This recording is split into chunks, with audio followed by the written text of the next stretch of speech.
You are not a suitable candidate, in my opinion. I'm not a suitable candidate. No. You'd hit you, there's probably a bit more suitable. Could you tell me why I'm not a suitable candidate? I don't think it's suitable for this meeting. No. I'm just telling it open and honest and everything. That you are not a suitable candidate, in my opinion. Because he's honest, that's and in why. any case, it's Honest. Explain yourself, Nick. The man he's thrown down the gauntlet. Now take it up. Why is he not? He's a publicity hound and a repeated liar. So that was the only lies I've seen and heard have come from you. Yes, can we just have one time? Can I just say something? We are going to have to leave. No, just one more question. We're going to have One to more leave. question. Over the past 4 or 5 years, I've actually been reporting members of Parliament to the Parliamentary Commissioner and to the police. Initially, the BNP website was very keen to put all these things on the BNP website. When I actually supported Mr Butler, they were no longer put up there. The one question I'd like to ask, because it has been a major issue, the parliamentary expenses scandal, I'd like to know why you, in all the time that I've been in the party, nearly 5 years, you have never ever once gone in on the public forum, on the television or on the radio when you've been interviewed and actually mentioned there was a British National Party, that not Michael Barnbrook, it was a British National Party that started it all off. Why have you never mentioned it? Have you got something to hide? That's the kind of attitude, stupid attitude, which is why I don't think you're a suitable candidate. How on earth do you think that anyone who goes on Question Time or the BBC, anywhere, from the British National Party, actually gets a chance to say what we should say, when they absolutely nail us to the floor, and generally these things are pre-recorded, and if you say something they don't want to hear, they simply edit it out. Mr. Chairman, when it comes to people having a say, at that meeting in Dagenham last autumn, where you addressed the London members, I was refused entrance into that meeting by your bodyguard, obviously from you. At the time, I was not suspended, I had full membership, had a membership card in my hand. The one thing that a membership card should give you is the right to go into a meeting, and that meeting was refused to me. I'd like you to tell me why I, a full member, was refused entrance. Before you answer that question, I'd like to remind you, Mr. Chairman, you said that we had a right to address you at any time. I wrote you a letter. I know you get many letters, but you don't get many from me. And I wrote you a letter just before Christmas saying this party was facing destruction. And I said, Mr. Chairman, I advised you, I said, there's only 3 men in this party who can save this party. I said, Mr. Chairman, you're one of the men. I didn't name the other 2, but clearly I had your fellow Euro MP. The animosity wasn't so great then. But I reminded you, Mr. Chairman, that you, me, and for that matter, Andrew Bronze and half a dozen others were in an earlier nationalist organisation called the NF, and that NF destroyed itself. I witnessed that, you were present and so were others, and I called upon you to have a private meeting without the glare of publicity to try and save the party, take the heat out of it, by you and 2 other men who I didn't name, but obviously you knew how I had in mind. Mr. Chairman, why was I not allowed into the Dagenham meeting? Why didn't you reply to my little letter? As regards that meeting, well, first of all, the question of attendance of meetings. Having a membership card entitles you to attend one meeting and one meeting only, and that's an EGM. Mr. Chairman, you were speaking to the London members. I'm yeah, a London member. And I'm speaking I've to been London, in this party from day one. That meeting was called to take things forward for people who wanted to take things forward. Things haven't gone forward, things have Mr. deteriorated in the party. Not in London, they haven't. John. London is going extremely well because we put things behind us. There's a great team What there about working. Yorkshire? John. I'm talking about London because that's where this meeting was. So, that meeting, we had oceans of factional meetings from the Butler side overwhelmingly. This wasn't factional, this was a BNP meeting, Mr. Chairman. This was Why a was I meeting not allowed about, in there? because my judgment was that you and various other people there would simply go over the same old ground and come up with the same old lies. It's the Frankfurt School Mr. stuff. Chairman, Shut I up do and not listen tell to me, lies, will you? Mr. Chairman. I listen to you, not tell you off your place. Please let me repeat my I'm sorry, Please let me Mr. answer. Chairman. There's a dozen witnesses here. You're making a mistake saying these things, Mr. Chairman. I remind you, you're the chairman of this party. You should hold it together. That's your duty to hold it together. But you shouldn't make those accusations, Mr. Chairman, in front of the audience. May I now speak uninterrupted as I allowed you to do so? No, because it's shame on you Well, for come coming on, up to something let's- about the would you allow European to Parliament. reply, please? I expect you to leave now, Nick. Would you reply? Would you allow him to reply, Yeah, please? yeah, basically, quod erat demonstrandum. That was a demonstration as to why, when you have a meeting which is there to push people forward, discuss where we're going, you don't have people in who are simply going to go over the same old Chairman, ground. you've made a big mistake, Mr. Chairman. The sooner that you go, the better for all of us. But, come on. Well, that'll be for the members to vote on, won't it? If we get a legitimate election, You certainly will. we didn't last year, Nick. We didn't Follow- last year. Nick, you follow sent the out a Constitution nomination last year. paper with your own name on the top of it.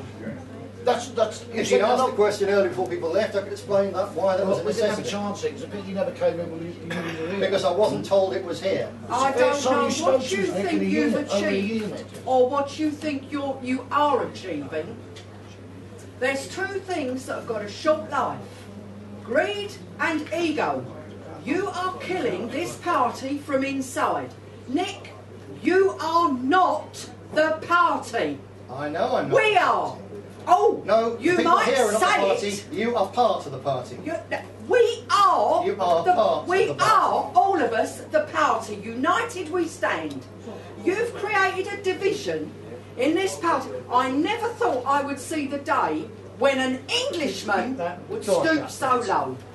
I never thought I'd see the day. And the disappointment I feel, you've let me down so badly. I'm sorry. Badly. I'm sorry the No, lies it about would what's be been nice going if you on were have had an sorry. effect on you. I really I've am sat sorry. here and listened to your lies.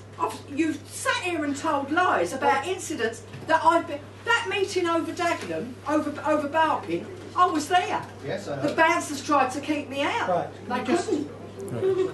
You've lied through your teeth. Sorry, Andrew. Please accept my apologies. If you'd have stood down, Mr. Griffin, the day after last year, I would have gone to the four corners of the earth for you. I didn't even canvass my own constituency in the last general election. I 100% canvassed Barking and Dagenham for you. I would have gone to the four corners of the earth. If you'd have stood down the day after the general election and concentrated on being an MEP and let somebody else run the party, we would be up there almost Main Street. Let who run the party? Who should Well, it be? we could have found someone. You can't take on all the jobs. You took on, you was an MEP, you're chairman of the party, you took over as London Regional Organiser. It's as if you don't trust anybody else. And I was there as London Regional Organiser for a short time. We've now got a great chap Well, in charge there. why did you and it's get going rid of very Chris well. Roberts? He was an admiral man. He's a committed nationalist. But he wasn't a very good. I'm sorry, he wasn't a very good regional organiser. Well, he he was went paid to be. bankrupt. He was went paid to bankrupt. be the London regional He went organiser for 6 bankrupt months for the before British- that. He didn't do a very good He job. went bankrupt for the British National Party. We in London thought he was an ideal choice. And if you're saying, with due respect, if you're saying that the London regional organiser that you've got now, who's only been in the party 2 years, is better than Chris Roberts, you are not a very good judge of character. I've seen what Chris Roberts does as a regional organiser. He was paid to do the job for 6 months several years ago, and he didn't do a good job. He wasn't doing a good job recently. London is going extremely well. Steve Squire's family has been in nationalism since the 1930s. His father was jailed under the Race Act. He's grown up with it. He's a very good man, and he's doing a good job in London. And some people don't like it because they'd rather things were falling apart so they could get their way. I assure you they're not going to fall apart. One more final thing. You said I was doing too much here, MEP and leader of the party and London regional organiser. I passed London over very quickly. Yes, over the first year of being an MEP especially, I was doing too much. I'm sure Andrew would agree that getting the hang of this place was really very, very difficult. I've got the hang of it now. I don't believe that coming here and taking part endlessly in their charade is actually particularly effective. Believe you me, I am primarily, for and foremost, the leader of the British National Party. You're going to see a lot more of me in the UK on that basis, and until the members vote someone else to lead this party, I will lead it, and I will lead it as a leader. And part of being a leader means taking difficult decisions, and part of that means dealing with people who are deliberately telling lies in order to destabilise things. And that is what Mr Butler and his clique have been doing since well before the last general election. And it's my unfortunate responsibility to deal with what Searchlight and various fools, knaves, cranks and thieves are doing to try and break this party up. They will not break this party up, not while I'm here. Could I ask Well, one the more party question? is being broken up. Could I Because ask? this, I don't blame you for not resigning. I certainly didn't expect you to resign after the general election. I don't think the result was in any way discreditable at all.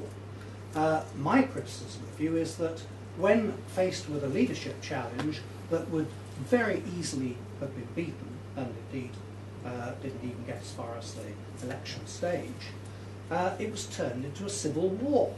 But it's been turned into a civil war since, with the disciplinary machinery being wrongly used to suspend opponents. You are employing, particularly Annie Butler, who has done nothing but lie about me and other key party members for the last 2 years, who's gone with the most outrageous campaign of deceit and deception. And if there's a problem with this, which there is, it's partly because you are funding it. I'm not funding it. Yes, you are. You're funding Annie Butler to do nothing. I'm employing except him. I attack me don't and sack others. people because of the political stand they take. I That's don't- one of the things that we as a party have suffered from, and I don't do the same thing. I don't think anyone should be sacked for their political stand, but people should not be allowed to lie and lie and lie and lie. That's the I problem.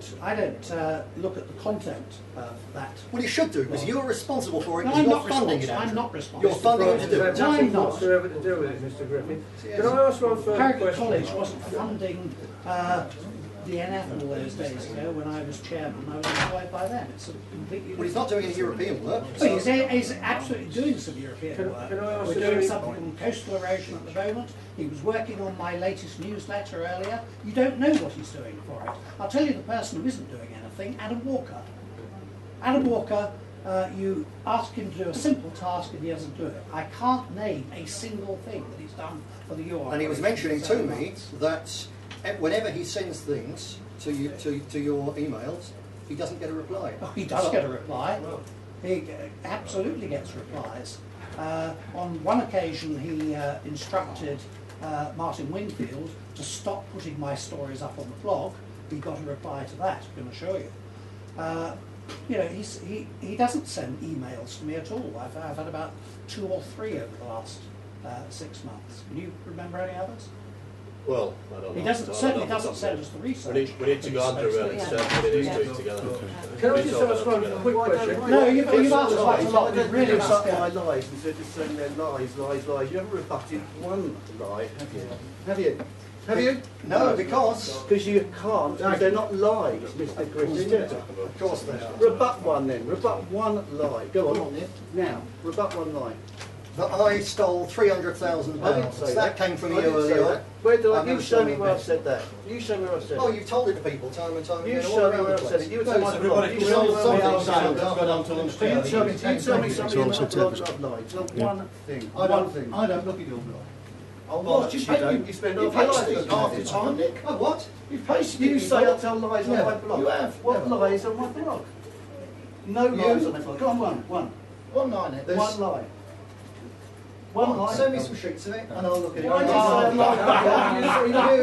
You lie. Don't get one of those faces. Well, say, for a start, and I stole £300,000. He never said that. He never said that. He never said that. We have an Nick. issue. There's a rumour going about that you're going to bring the EGA forward to the 14th or 16th of July to get the constitution, to try and get the constitution changed to stop the extinction. There's no date for it yet, fixed at all. If it's brought forward for the next leadership challenge, it will be because it will actually produce a far easier system of legal stand to make an election happen this year. And you also promised that you would stay out in 2014. And part of the Ian Kent Constitution is to have a 4-year tenure. Does that mean to say if there is a leadership challenge that you won't be taking part? If I stand this year, I'm going to stand. Absolutely so. Yep. The issue is-